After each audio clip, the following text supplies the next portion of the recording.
It was one of those cold, endless rains. Not a storm, not thunder, not wind. Just that slow, soaking kind of rain that never seems to stop. I had the weekend off and nothing to do, so I stayed in. Hoodie, tea, soft music, the usual comfort things. I live alone in a small house on the edge of a residential neighborhood.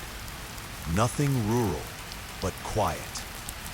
Lots of space between houses, trees, long driveways. When it rains here, it's all you hear. No cars, no voices, just the sound of it hitting the roof, the windows, the leaves. That night, I turned everything off early. No lights, no screens, just me, curled up by the front window, watching the rain streak down the glass. It's something I've always found relaxing. The isolation, the silence. It felt safe. And then, it didn't. It was nothing dramatic at first. Just a feeling. A shift. Like the house wasn't as empty as I thought. I looked up from my blanket, out the window, and that's when I saw it. A shape. Far off at first. Just past the driveway. A person. Standing. No umbrella. No motion. Just standing in the rain, facing the house. At first, I thought it might be my neighbor. He's older, sometimes forgetful. But I couldn't make out a face, just the outline of a head and shoulders, completely still. I waited for them to wave, to move, to knock. Nothing. I blinked, rubbed the window. It was fogging up. When I looked again, they were gone. I told myself I imagined it. Maybe it was a shadow, a tree, a trick of the rain, something mundane. But I still got up and checked the locks. Front door, back, windows, everything sealed, everything quiet. I turned on a lamp. The second it flickered on, I jumped. There was a sound, a tap, on the front window. Just one. I turned slowly. Nothing. Just the rain. I stood there for a long time, listening, watching, and then I saw it, near the bottom corner of the glass, outside. A fingerprint, fresh, smudged, slowly streaking down with the rain. I didn't sleep that night. Kept every light on. Every now and then, I thought I heard something on the porch. A creak, a breath. Once, even a laugh, too soft to be certain. But I never looked again. When the sun came up, the rain finally stopped. I stepped outside, just far enough to check the window.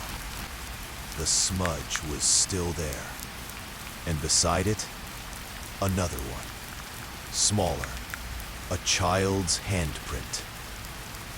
I called the police. They came, looked around, told me there were no signs of forced entry. Probably just someone messing around. They said, a prank, kids, nothing to worry about. But that night, when it started raining again, I noticed something else. The handprints, they were inside the window now. Let me know if you'd like a second story. for the same rainy night theme. Or if you'd like me to pair this one with a whispery, dread-filled intro line and an end phrase like, "The rain eventually stops, but the silence it leaves behind," that's when they really start listening. I live in a duplex. It's not fancy. Older, small kitchen, thin walls. But it's mine. I rent the top unit. And for the most part, it's been a quiet, normal place to live. My downstairs neighbor, Paul, is in his 60s. Harmless, friendly, but not intrusive. He works at a repair shop and keeps to himself. I usually sleep with a white noise machine on. Helps drown out the hum of pipes, cars outside, that kind of thing. But one night, a few months ago, there was a storm coming in and the power went out. No white noise, no heat, just darkness and the sound of rain. It was the heavy kind, pounding the windows, pooling in the gutters.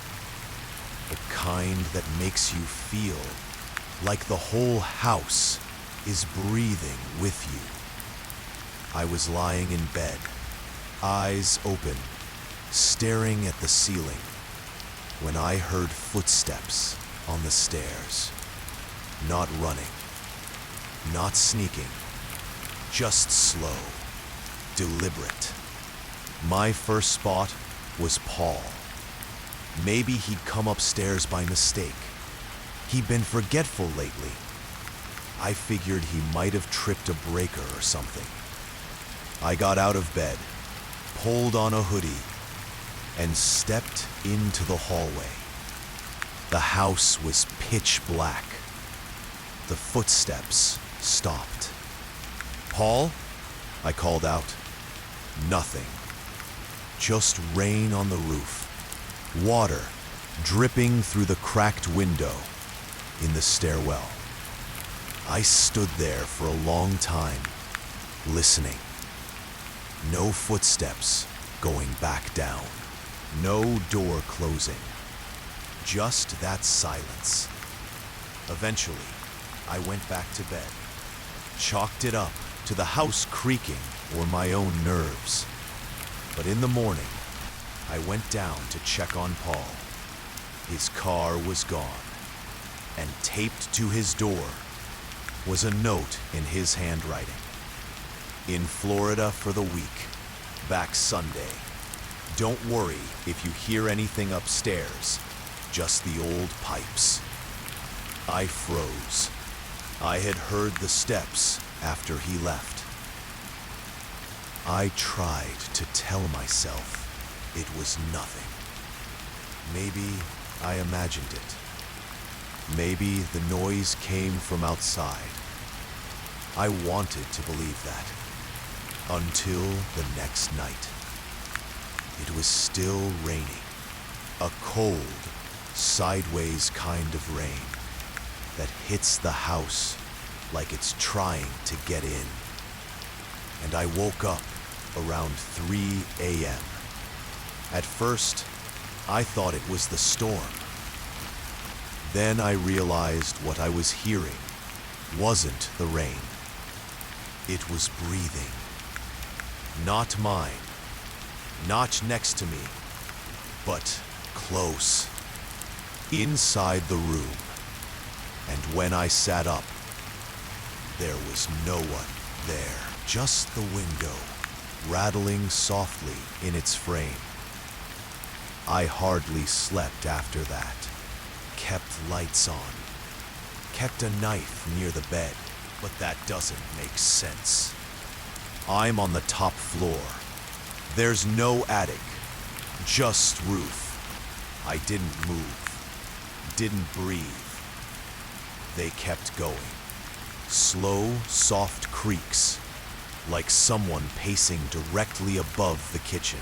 Then they stopped. I heard something slide, like a piece of wood shifting. Then silence. I stood there for maybe 10 minutes before I dared move. And that night, I didn't go back to sleep. The next morning, I borrowed a ladder from the neighbor across the street and climbed up to check the roofline and eaves. I found something that made my stomach turn. One of the vents, those little wooden slats that let air into the crawl space, had been pushed outward, not inward, like an animal would do. Outward, like someone had been inside. I called the landlord immediately, told him to check the roof, the crawl space, everything. He laughed, said the vent probably just warped in the rain, said maybe a raccoon pushed it loose. I didn't argue. But that night, I locked every window and door, blocked the crawl space hatch, and slept with a hammer under the pillow. The storm ended 2 days later. The sun came out, and I started to breathe again.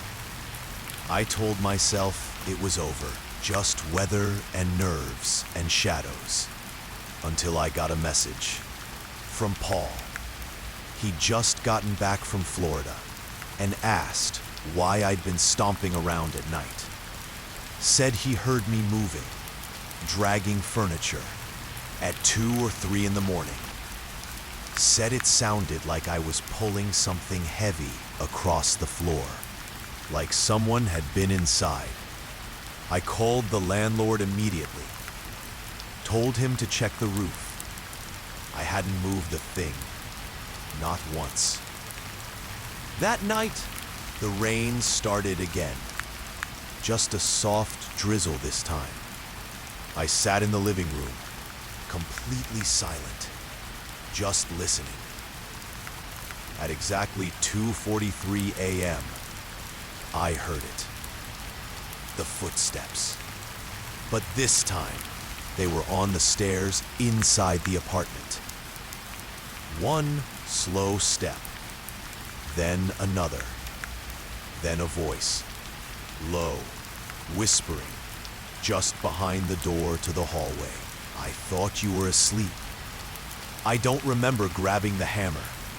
I don't remember opening the door, but I do remember the hallway being empty, and the back window, the one I never used, wide open. I've since moved, got out of that place, got cameras, got therapy, but some nights, when it rains, especially when it rains, I wake up in the dark and swear I hear footsteps on the roof. Still walking, still waiting, and sometimes I check the hallway just in case someone left the window open again. I can't explain this properly, not in the usual way. It didn't happen all at once. It happened in pieces, moments, flashes, like someone dropping things into water and watching them vanish. It was a Thursday. I know that part. It had been raining since morning. The kind that starts before you're awake and doesn't stop. That endless, soaking gray. I worked from home that day. Didn't leave the house. Barely moved, honestly. You'd think it would have felt peaceful. It didn't. It felt off. Like I was being watched. And I don't mean in the dramatic, creepy sense. I mean the subtle kind. The kind where you keep checking the time or glancing at the same corner of the room, like your brain knows something you don't. At 3:18 p.m., the doorbell rang. I didn't answer it. No one was supposed to come by. No package, no delivery, No neighbor. I watched from the peephole. Nothing. No one. At 5:41, I took a shower. I remember the sound of the water clashing with the rain on the roof.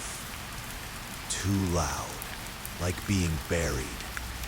When I got out, I found the front door unlocked. That part still makes my chest go tight, because I remember locking it. I always lock it. Around 9 p.m., I fell asleep on the couch. There was a podcast playing, something about missing people. I woke up halfway through, just as the host said, and she was never seen again. I laughed, muted it, got up. The window in the kitchen was cracked open, just enough to feel the cold. I told myself it was the wind, that I left it open for air, that I forgot to lock the door. But the part I can't explain, the part I didn't even notice until later, is that the mug I left on the table was gone. Just gone. That night, I dreamed someone knocked on my bedroom door 3 times, then whispered, "You said I could stay." I woke up at 2:03 a.m. The hallway light was on. I don't remember turning it on.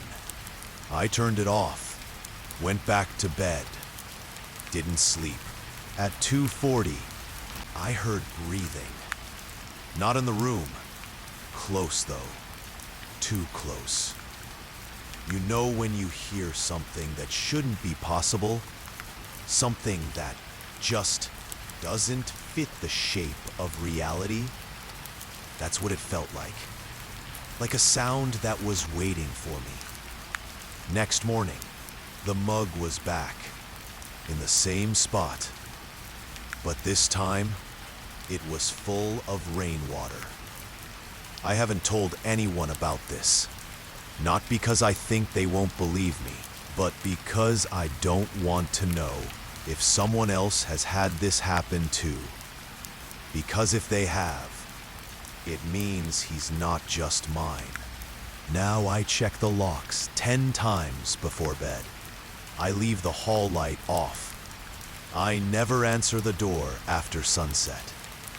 And when it rains, I don't fall asleep on the couch anymore. Not since the night I woke up and saw a wet footprint on the living room floor. Just one, facing the hallway. I don't remember letting him in, but I know he's here. And sometimes, I think he's waiting for me to forget. Again. Sometimes. Again.